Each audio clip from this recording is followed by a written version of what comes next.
Bakki Maariyaanaa Tireenchi jedhamuu fi garba Paasifiik keessatti argamu addunyaa irratti gadi fageenya isaatiin beekama.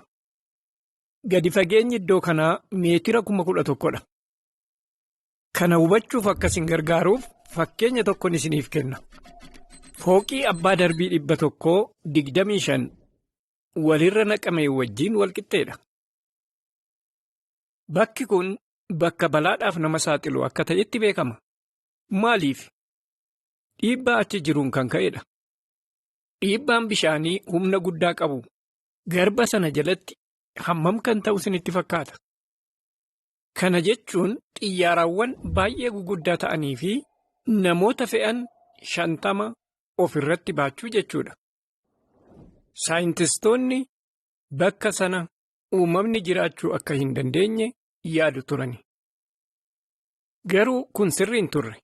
Bakka sana dhaquu yeroo danda'anitti uumamni hedduun akka achi jiru hubataniiru. Kan nama dinqu uumamawwan sun jiraachuu qofatu hin ta'in isaanitti tolee jiraatu. Garuu kun ta'uu kan danda'e akkamitti? Uumaan keenya Yehoowaan akkamitti dhiibbaa dandamachuun akka danda'amu waan beekuufi. Akkamitti dhiibbaa dandamachuun akka danda'amu sirriitti beeka. Kana beekuun keenya nu jajjabeessa. Maaliif akkas jenna? Sababiin isaas dhiibbaan sirni kun nurraan ga'u baay'ee dabalaa waan jiruuf yaaddoo fi dhiphinni garaa garaa nama kamirrayyuu ni ga'a. Kitaabni qulqulluun akka jedhutti immoo dhiibbaawwan kun caalaatti dabalaa deemu. Kan nama gammachiisu garuu Yehoowaan lubbuudhaan jiraachuuf wantoota nu barbaachisan nuuf guuta. Garuu kana qofa miti. Milkaa'ina akka argannus nu gargaara.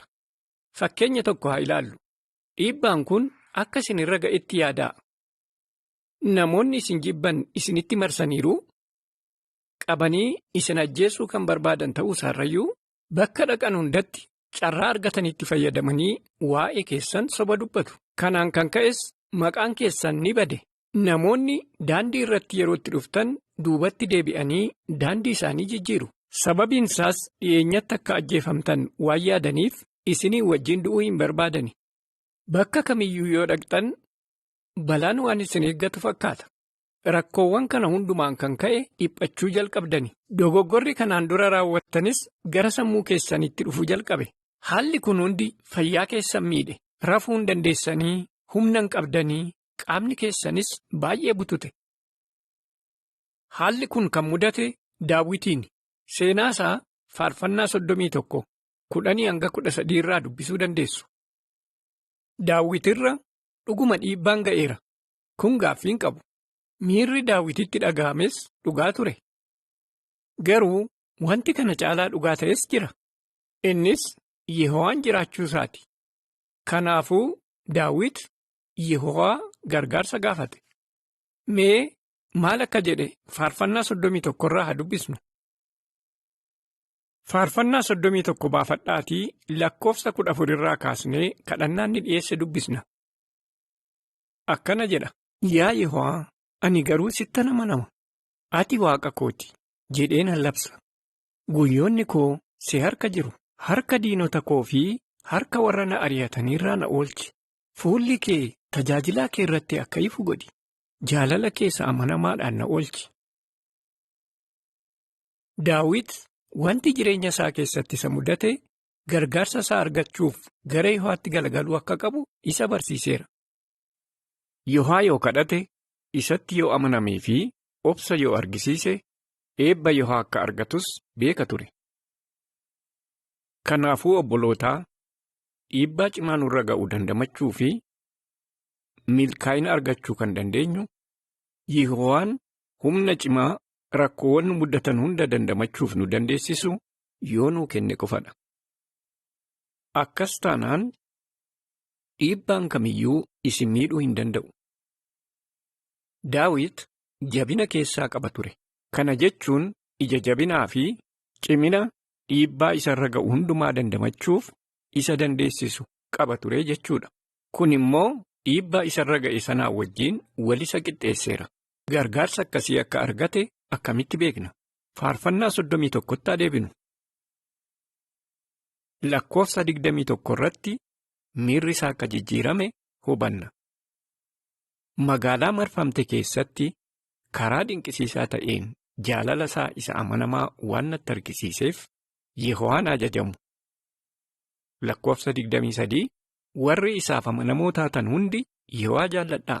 Yehoowaan warra amanamoo ta'an ni eega. Dhuma irratti immoo lakkoofsa 24 warri Yehoowaa eeggattan hundi onnadhaa, garaan keessanis cimaa haa ta'u.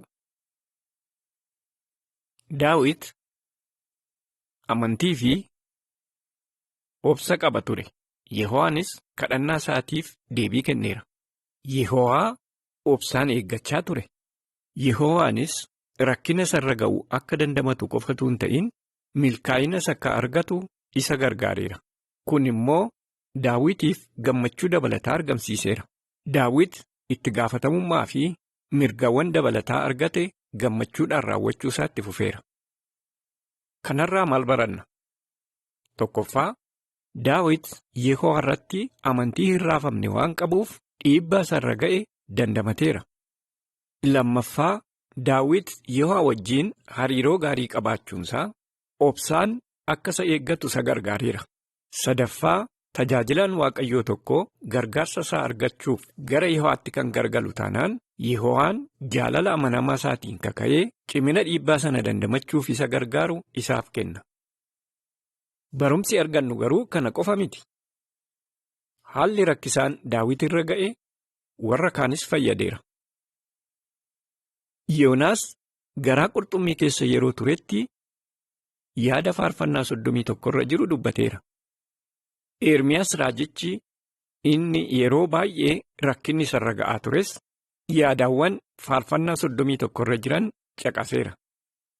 Yesus Kiristoos inni ilma Waaqayyoo ta'e illee muka dhiphinaarra yeroo turetti yaada faarfannaa 31 irra jiru dubbateera. Kanaafuu Yesus caqasa kana irratti yeroo baay'ee xiinxalee ta'uu qaba. Daawit, Yoonaas, Ermiyaas, Yesuusii fi namoonni kan biroo hedduun Yehoowaatti amanamaniiru. Yehoowaanis jabina dhiibbaa isaaniirra ga'ee wajjin wal qixxaatu isaaniif kenneera. Isiniifis akkasuma godha. Egaa obbolootaa, dhiibbaan isinirra ga'u hammam iyyuu cimaa yoo ta'e jijjiirama fiduu hin qabu. Rakkinni kan dhufu dhiibbaan sun akka nu miidhu yoo heeyyamne qofadha. Dhiibbaan kun isinii fi Yehoowaa gidduu akka seenu akkasumas waaqeffannaa keessanii fi tajaajila keessan akka miidhu hin eeyyaminaa. Taanaan dhiibbaan isinirra ga'u isin miidhuu mannaa abbaa keessan isa samii kan ta'e Yehoowaatti caalaatti isin dhiyeessa. Maariyaanaa Tireenchi keessa uumamni jiraachuunsaa Waaqni keenya Yehoowaan inni humni isaa daangaa hin qabne uumamni isaa dhiibbaa akka dandamatu gochuu akka danda'u mirkaneessa. Kan kadhannu isatti kan amanamnuu fi kan obsinu yoo ta'e Yehoowaan yoomiyyuu nu eebbisa. Yeroo dhiyootti rakkinni hundi ni bada. Abbaa keessan isa samiitti maxxanaa jiraadhaa. Taanaan dhiibbaa isinirra ga'u dandamachuu qofatu hin ta'in karaa hafuuraa cimuudhaan caalaatti Yehoowaatti dhiyaattu.